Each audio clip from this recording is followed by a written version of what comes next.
Assalomu alaykum. Uzbulloq YouTube kanaliga xush kelibsiz. Sizlar bilan men Kamina Quvonchbek. Bugun sizlarning e'tiboringizga Toshkentning Hasanboy Abdurahmonovida joylashgan 6 sotkdan iborat bo'lgan high-tech uslubida qurilgan 6 xonali xonadonni ko'rsatib o'tamiz.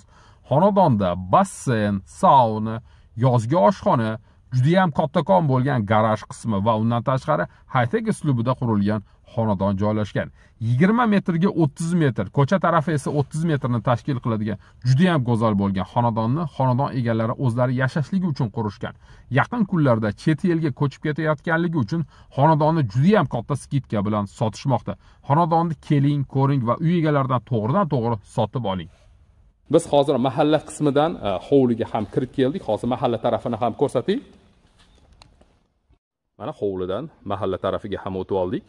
Juda ham go'zal qilib, mana ko'chaning yuzlari ham asfaltga tayyorlanmoqda va undan tashqari archalar ekilib, fasadlari high-tech stilda qilib qo'yilgan. Aytib o'tganimizdek, o'rtacha 30 metrlarni tashkil qiladi, bu tarafiga o'rtacha 20 metrlarni tashkil qiladi.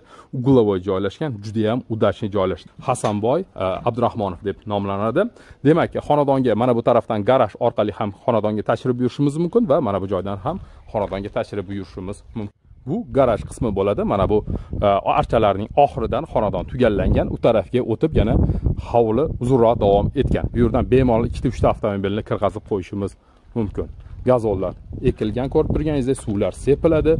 Xullas juda ham go'zal holatga keltirilgan high-tech stildagi xonadonimiz. Mahalladan hovliga ham kirib oldik. Aytib o'tganimizdek, mana bu hozir garaj qismi bo'ladi.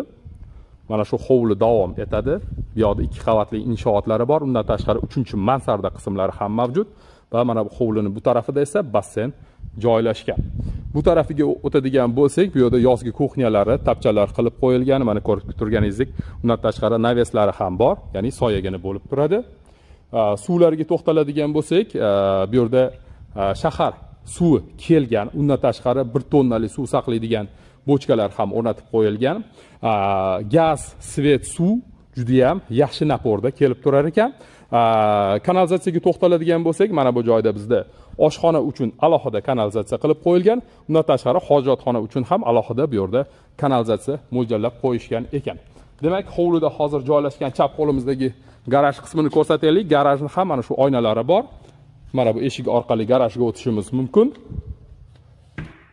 Juda ham go'zal holatga keltirib, did bilan, mehr bilan o'zlari uchun mana shunaqangi garaj ham yasab qo'yishgan ekan.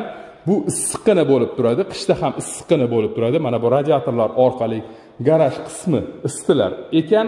Burchakkalar terib qo'yilgan, traplari bor, ya'ni mashinani yuvadigan bo'lsangiz, suvlar mana shu joydan tushib ketadi. Fortichkalari bor, havo aynalib turishligi uchun. Mana yuqori taraflariga ham e'tibor bering. Juda ham go'zal qilib bezatib qo'yilgan. Tochni katta-katta bu yerda svetilliklar o'rnatib qo'yilgan, 2 tomonga ochiladigan garajimiz bor. Mana bu joyda esa 1 tonnali bochka joylashgan.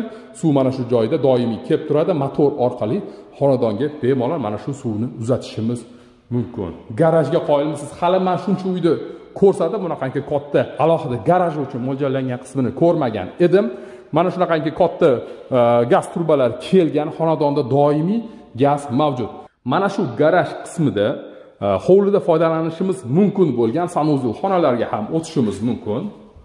Mana hovlining derazalari bu yerda ham davom etmoqda. Mana bu joyda esa aytib o'tganimizdek hovlida joylashgan sanuzul xonalarimiz bor. Yuvinish uchun dushlari bor. Mana bu joyda parilka deydi, sauna joylashgan bo'ladi. Tahorat olish uchun sharoitlari bor. Bu tarafida ham kotyolli boylerli xonalarimiz o'rnatilgan. Boylerni va undan tashqari ko'rib turganingiz 2 ta duxkontrli kotyollar o'rnatib qo'yilgan. Xonadonda tupli pol tizimlari borligi uchun mana shu tizimlardan foydalanishar ekan. Bu hozir hovlida joylashgan sanuzul xonamiz edi. Biz hozir garaj orqali kirib, mana bu yozgi kuxnyaning oldidan chiqib keldik. Juda ham go'zal qilib naveslar qilib qo'yilgan, tandirlar, o'choqlar hammasi o'rnatilgan. Undan tashqari gaz turbalari montaj qilib qo'yilgan. Bularni ulab olsangiz bo'ladi. Rakvinalari ham bor ekan va mana bu joyda tapchanni qoldirib ketishdi. Yorug' bo'lishligi uchun bir qancha fonuslari ham bor. Juda ham go'zal sharoitga ega bo'lgan xonadonni ko'rsatmoqdamiz. Demak, endi mana shu xonadonning o'ziga to'xtaladigan bo'lsak, birinchi qavatda juda ham katta hol joylashgan. Mana bu tarafimizda esa oshxona joylashgan. Oshxonaga hol orqali ham kirishimiz mumkin va hovlidan ham kirishimiz mumkin. Podvollariga to'xtaladigan bo'lsak, mana shu oshxonaning tegi va undan keyingi xonaning teg tarafi podvol qilib qo'yilgan. U yerda otopleniya yo'q, yaxtak xona sifatida foydalanishimiz mumkin. Ya'ni bemalol yozda yopgan bankalarimizni u yerda saqlab qo'ysak bo'ladi. Mana o'sha aytganimiz podvol qismlari, ko'rib turganingizdek, podvol qismlari ham ta'mirlab qo'yilgan. Patologlari agar adashmayotgan bo'lsam, salkam 2 metrni tashkil qiladi. Ikkita xonaga ajratib qo'yilgan ekan. Mana shunaqangi holatiga pollariga kafel qilingan va atroflari esa plastikdan qilib qo'yilgan, fortishkalari bor. Bu hozir bizning podvol qismimiz edi. Demak, biz hozir hovlida joylashgan garaj qismini, yozgi kuxnyani ko'rsatdik. Bu tarafida aytib o'tganimizdek basseynimiz bor. Endi esa to'g'rida oshxonaga ham o'tishimiz mumkin. Biz birinchi bo'lib mehmonxonani ko'rsataylik, katta hol qismini ko'rsataylik. Mana yer sathidan mana shu joy ham adashmasam yarim metrlar ko'tarib qo'yilgan. Mana bismillahirrohmanirrohim. Oho. Gap bo'lishi mumkin emas. Bu adashmasam o'sha turk stiliga munosib qilib ta'mirlab qo'yilgan hol qismimiz bo'ladi. Patologlar adashmasam 5,5-6 metrlarni tashkil qilsa kerak. Mana shunaqangi hol qismi bor. Bu yerda cho'pli pol tizimlari o'rnatib qo'yilgan, parketlar yerda yotqizilgan. Undan tashqari radiatorlar orqali ham xona isitilishi mumkin. Juda ham katta derazalar orqali hovlidagi yorug'lik mana shu holga kirib turadi. O'rtada qandil o'rnatishlar uchun sharoitlari qilib qo'yilgan. Juda ham go'zal holatidagi hol qismimiz.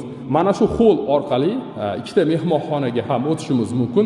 Ularning biri ayollar mehmonxonasi, biri erkaklar mehmonxonasi o'rnida foydalanishimiz mumkin yoki yotoqxona o'rnida ham foydalansak bo'ladi. Cho'pli pol tizimlarini esa mana bu joydan boshqarishligimiz mumkin. Mana bu joydan esa cho'pli pol tizimlarini boshqarishligimiz mumkin. Eslatib o'tamiz, xonadon egalari bu uyni sotish uchun qurishmagan, aynan o'zlari yashashligi uchun mo'ljal qilishgan. Sharoitlari shuni tavsiya qilib, mana shu sotishga qaror qilishdi. Bu hozir aytib o'tganimizdek, holdan kiriladigan katta mehmonxonamiz. Patologlari bu yerda ham balangina olingan va havoning yaxshi aynalib turishligi uchun orqa hovlichasi bor. Bu tarafida orqa hovlichasi bor. Bu bizning hozir bitta mehmonxonamiz bo'ladigan bo'lsa, uning yonida yana bir mehmonxonamiz bor. Bu ikkinchi mehmonxonamiz.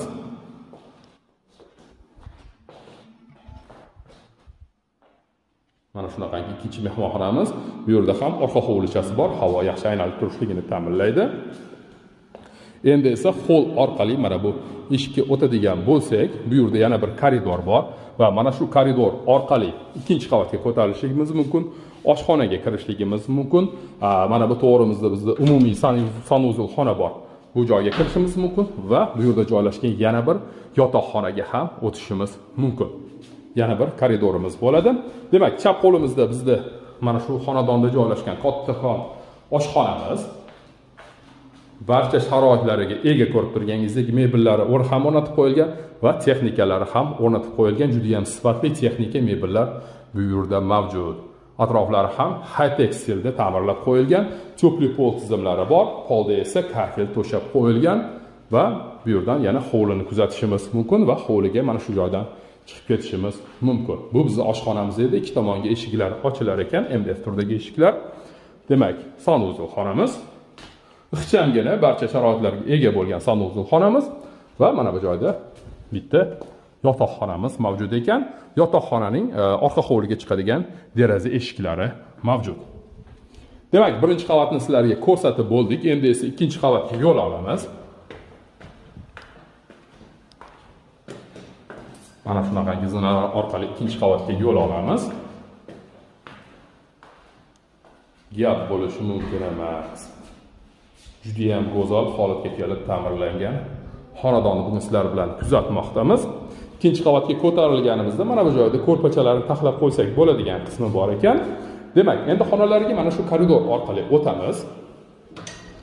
mana bu eshik orqali misol uchun koridorni bemalol ajratib qo'ysak bo'lar ekan. Ko'tarilganimizdan so'ng o'ng qo'limizda bitta yotoqxonamiz bor.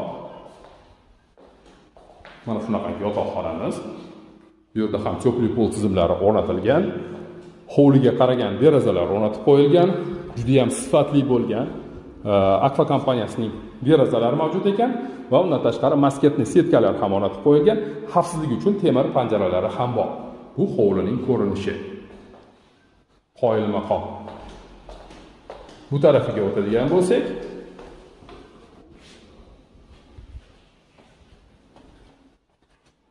ikkinchi qavatda joylashgan umumiy sanuzel xonamiz va yana bir yotoqxonani ko'rishimiz mumkin.